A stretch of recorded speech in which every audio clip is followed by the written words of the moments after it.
Hey guys, so this is a newer type of video I'm going to start doing more often, and the goal of these videos is to have a theme where I'm going to share and explain a concept that you can use in your team as a way of thinking. And generally I'll try my best to ensure that these aren't too map specific. So in this one I'm going to break down a round from Heroic on Mirage, and the theme in this one is knowing how to leverage your resources across the map. So let's get started. So here in this round we're going to see that Heroic, they're on a bit of a low buy situation, but Kaden actually has an AWP. They also have a bit of a utility, so Nico, Stan, and Borup, they have 3 smokes and Stan has a couple flashes.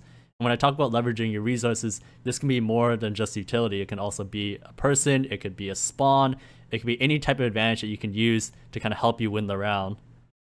So here we see that Nico, he actually has the best spawn for mid, and he's going to use this spawn to drop underpass. And when he drops towards this underpass area, he's going to actually have his teammate Stan, who has a couple flashes, to line up this flash for underpass. And with this flash that Stan has primed, they're actually setting up a play towards this underpass area. And the idea behind this flash is that you can use a middle click throw to blind the player who's going to be approaching towards this underpass area. So Nico's going to be tucked in behind this corner right here. The flash is going to come in and blind the T as he approaches. So we see that Nico, he's playing in the corner here. He's also playing anti-flash to the T's flashes, and he's waiting for the right timing to call for Stan's flash. He also has a smoke as well, where with this smoke, he can use it to escape through the middle area. Next we're going to see Cadian, so he has the AWP, he also has a couple flashes and a smoke, and relative to his teammates, he has the most powerful weapon here. He has the AWP, the rest of his teammates only have deagles. So it's his responsibility here to try to get aggressive and try to make it 5v4. So he's going to drop a smoke at the bottom connector, he's going to peek towards mid, he's actively looking for a fight. And that's exactly what you want to do whenever you have an imbalance of weapons across your team, is that whoever has the strongest weapon, he should be involved in the fight as much as possible. Just because if you look at big situation, they have a full buy. The only way to cut down on this advantage is to basically eliminate some of their numbers. So if we look at Borup, who's going to be the one playing A, he has a deagle as well as a smoke, and his job here is to try to get as close to A ramp as possible. And what he's trying to do here, by getting close towards this A ramp area, he's going to first try to clear out this right side. And ultimately his goal is to actually reposition himself in such a way where he can jiggle peek with a smoke like this. And when he jiggle peeks with a smoke like this, as soon as the T appears in his screen, he's basically just going to drop the smoke right at the entrance here, and it buys time for his teammates to rotate in towards the A site. And by doing this, he's acting as an obstacle where it's very difficult for the T's to actually push in towards the A site as long as he's still here. And finally we have Tessus at B. He doesn't have any utility to delay, so the best thing he can do is simply just jump spot at upper B. And by jump spotting like this, he can get early information on whether the T's are pushing up, which then allows his teammates to rotate in towards B if the hit's actually happening. So if you go back to Kaden at middle, you can see that this is what the CT setup looks like despite not having the best resources.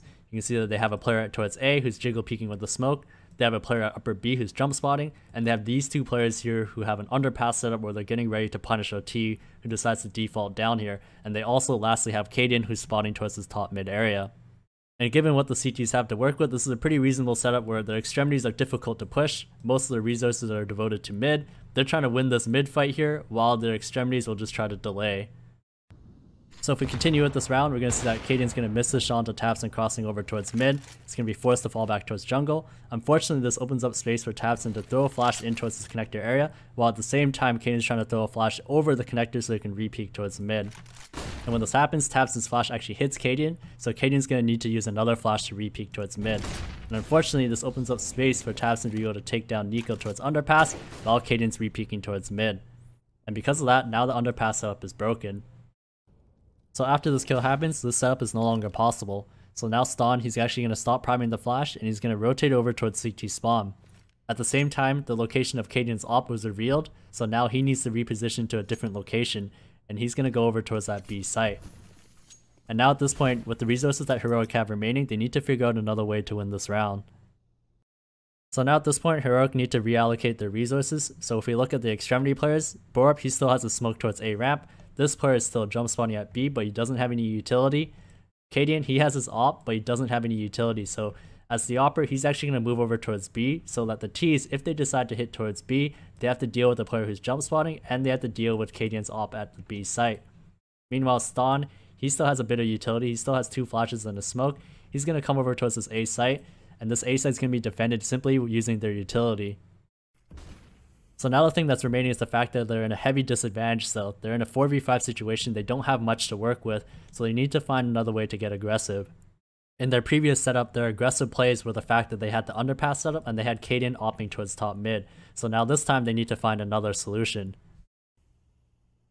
So now at this point you're going to see that Borp, he's going to leave the A ramp position. He hasn't seen anybody at A ramp, but they do have information that tabseN got the kill towards the underpass area. And knowing tabseN, because he's the player that defaults mid, there's a very good chance he might be lurking in the connector area. So Borp, he's going to leave that ramp position, he's going to go over towards connector. Ston, he's going to be by the ticket boot position, he's going to get ready to throw a flash for Borp through this connector smoke. So the flash is going to come through, Borp's going to peek towards connector, he's going to get that kill into tabseN, he's going to drop a smoke towards the connector area to be able to delay. And if we look at tabseN's point of view, you're going to see that this flash is absolutely perfect. After Ston throws the flash, you can see he's going to back up towards his ticket booth area immediately. And the reason why he does this is because when you kill this T mid lurker, there's a very good chance that the rest of the team, whether they're grouping up towards B or whether they're grouping up towards A, that they're going to use this timing opportunity to aggress the site. So Ston, he's making sure that he's in a safe spot towards the ticket booth area where he can stay alive for the retake if necessary. And what he's going to see here is that the T's are going to drop a smoke at CT spawn, and Ston is actually going to use a more aggressive approach where he's going to drop a smoke in front of him at triple. He's going to push past the smoke. And using his own smoke, what he's trying to do here is he's trying to get information on the T's. He's trying to figure out whether the T's are actually committing to this take. And if he can figure out whether the T's are actually committing here, it'll help his teammates rotate in towards the site more quickly. So right here we're going to see that Ston is going to notice quite a few nades from the T's, which is actually going to prompt Kaden to rotate over towards the ticket booth area. Meanwhile for Borp at connector, he's going to pick up that AK, and as the T's are aggressing towards the A site, Borp did kill the mid lurker earlier, but he doesn't know for sure whether or not this mid area is clear. This upper B player could still be at middle, or he could have gone back towards A, so he needs to make sure he clears it. So he's going to take a more aggressive approach towards connector. He sees the top of Tizian's head as he crosses over, and because of that, now Tessus, who was the B player, he knows now to rotate over towards catwalk, and Borp, he's just going to play in this corner right here to get this kill into Tizian. Back at A, you can see that Ston is basically just trying to stay alive at triple as much as he can, and then Kaden, he's posted up at ticket booth where he's trying to find any fight he can. So now at this point, after getting that kill into Keto, they've made this into a 4v2 situation. However, the round isn't quite over yet as Kaden goes down, and same with Ston. As Tessus moves up from this short area, he's going to spot the A site cross. And then as he moves in more closely towards middle, he's going to make sure to clear out towards mid so they can prepare for this retake. And because he was spotting that A site cross, he knows for sure now that the T's haven't crossed over towards the CT spawn area. This is going to make their retake a lot easier. So because of that information, Borp's actually going to push up more aggressively towards the site. He's trying to clear this Tetris area, but look at the way he's doing it. He's making sure that if the T decides to peek from the left or right sides, Tessus will be the one taking contact first. So as they move up, they're going to realize that both of the T's are actually towards the site area. Tessus is able to find a quick double here onto the last two players. So this round is a great example of leveraging resources properly to give yourself the best chance to convert rounds like this. The more that you apply this concept, the easier it will be to understand where to position your team at all stages in the round. That's going to be it. Thank you guys so much for watching. If you guys liked what you saw, please like, subscribe, hit the notification bell for more future content. Thanks again. I'll see you guys in the next one.